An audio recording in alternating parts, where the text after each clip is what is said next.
Hi అండి, welcome to Divya trends 568 అండి. ఈరోజు జార్జెట్ కలెక్షన్తో అయితే మీ ముందుకు వచ్చేసానండి.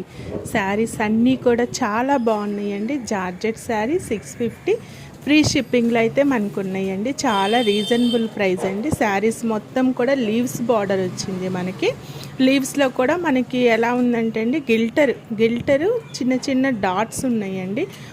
పళ్ళులో కూడా మనకి లీవ్స్ డిజైనే వచ్చింది. బ్లౌజ్ అయితే మాత్రం డిజైనర్ బ్లౌజ్ లాగా కనిపిస్తుందండి. చిన్న చిన్న లీవ్స్ అండి. బ్లౌజ్ చాలా బాగుందండి. డిజైనర్ బ్లౌజ్ లాగా ఉంటుంది వేర్ చేస్తే. బ్లౌజ్ అయితే మనకి 80 సెంటీమీటర్స్ అయితే బ్లౌజ్ వచ్చిందండి. 5.5 మనకి శారీ వచ్చిందండి. 650 free shipping all over India అండి. మీకు ఏ శారీ నచ్చినా స్క్రీన్ షాట్ తీసి నాకు వాట్సాప్లో మీరు ఆర్డర్ ప్లేస్ చేసుకోవచ్చు. మీకు ఏమైనా డీటెయిల్స్ కావాలన్నా నేను వాట్సాప్లో మీకు మొత్తం డీటెయిల్స్ కూడా నేను చెప్తానండి. మీకు ఏ శారీ నచ్చినా స్క్రీన్ షాట్ తీసుకోండి. ఫస్ట్ టైం నా ఛానల్ చూస్తున్నట్టయితే మీరు సబ్స్క్రైబ్ చేయండి, లైక్ చేయండి, షేర్ చేయండి. ప్లీజ్ నా ఛానల్కి సపోర్ట్ చేయండి. ఇంకా మంచి శారీస్తో రీజనబుల్ బడ్జెట్లో మీ ముందుకు వచ్చేస్తానికి నేను ట్రై చేస్తాను. సో శారీస్ అన్నీ కూడా మనకి 650లో అవైలబుల్గా